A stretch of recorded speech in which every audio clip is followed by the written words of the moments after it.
कहते हैं कुछ जगह ऐसी होती है जो खाली दिखती है लेकिन होती नहीं। वहाँ कोई है जो सिर्फ देखता है। सेंट थेरेसा गर्ल्स हॉस्टल, इस हॉस्टल के रूम नंबर 13 में कुछ ऐसा है जहाँ कोई भी लड़की एक हफ्ते से ज़्यादा टिक नहीं पाती है। इस हॉस्टल का नया सेशन शुरू हुआ था।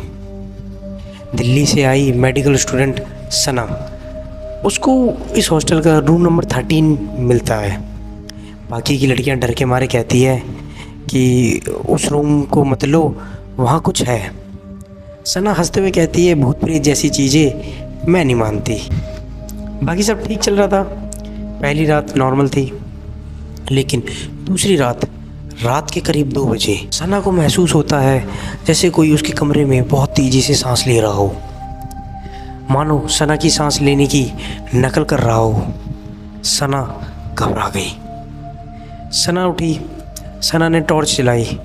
उसने कमरे के चारों कोनों में देखा, कोई नहीं था। सना वापस लेट गई। सना के मोबाइल के कैमरे की फ्लैशलाइट अपने आप ऑन हो गई। सना चौंक कर उठी। उसने देखा कि उसके फ़ोन का कैमरा अपने आप चालू है और उस कैमरे में जो रिकॉर्ड हुआ। सना ने देखा उसके कैमरे में एक दीवार थी। वो दीवार, जिस दीवार पे एक काला साया जो मानो धीरे धीरे सरक कर सना की ओर बढ़ रहा हो। अब सना ने फ़ोन हटाया और दीवार की तरफ देखा तो दीवार पे कोई भी नहीं था। सना ने फिर से फ़ोन की स्क्रीन में देखा तो वही साया मानो फ़ोन में जस्ट पीछे खड़ा हो। सना ने पीछे मुड़कर देखा, लेकिन वहाँ पे कोई भी नहीं था। अचानक सना के कमरे में ठंडी हवा चलने लगी और कमरे के बल्ब टिमटिमाने लगे। अब सना नोटिस करती है कि उसकी तख्त के नीचे से एक पायल की आवाज़ आ रही है, धीरे धीरे छम-छम। अब सना घबरा जाती है। इतने में सना को दिखता है कमरे की दीवार पे एक धुंधला सा निशान जो धीरे धीरे उभर रहा हो। वो निशान कुछ ऐसा था मानो किसी का हाथ रख के दीवार पे दबाया गया हो। अगले दिन सना ने अपनी रूममेट आशा से पूछा।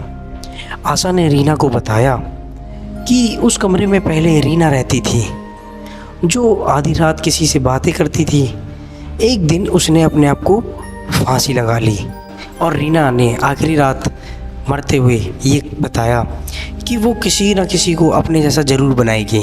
सना ने हंसते हुए कहा, ये सब सिर्फ एक अंधविश्वास है, मैं इन सब चीज़ों को नहीं मानती।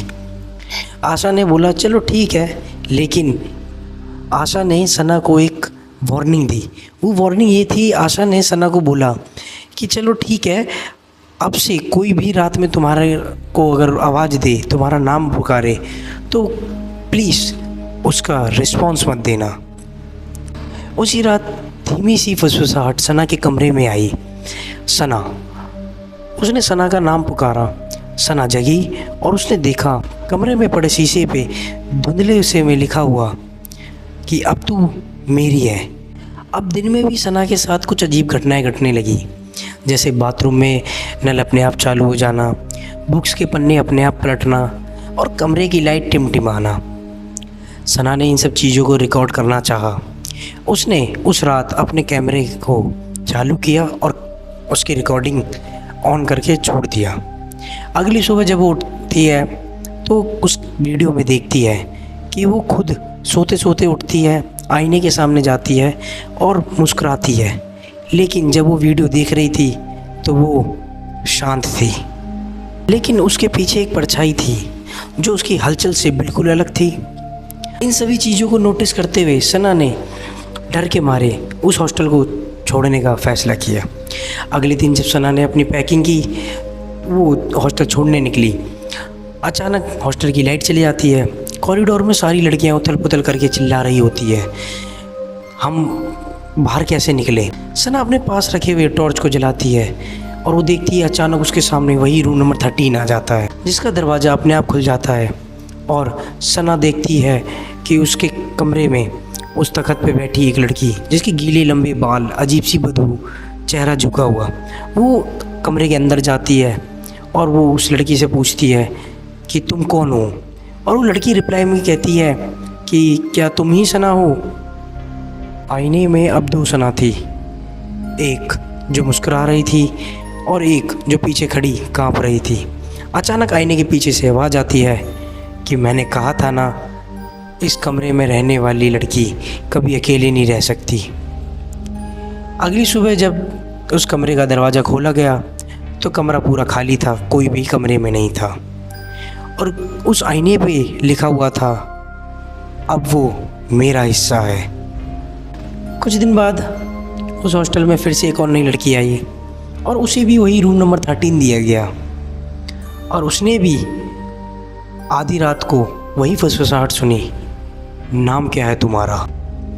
क्या सच में रीना की आत्मा किसी के शरीर में बस गई थी या उस हॉस्टल के दीवारों में कोई भ्रम है जो हर लड़की को अपने जैसा बना देता है। आपकी क्या राय है, कमेंट बॉक्स में फीडबैक ज़रूर दें। तो कैसी लगी ये स्टोरी? अगर आपको ये स्टोरी थोड़ी सी भी इंटरेस्टिंग लगी हो तो प्लीज़ कमेंट बॉक्स में आप अपना फीडबैक ज़रूर दें और सब्सक्राइब करें जिससे मेरे को एक मोटिवेशन मिलेगा और लाइक ज़रूर करें जिससे मेरे को मज़ा आएगा नई वीडियो बनाने में।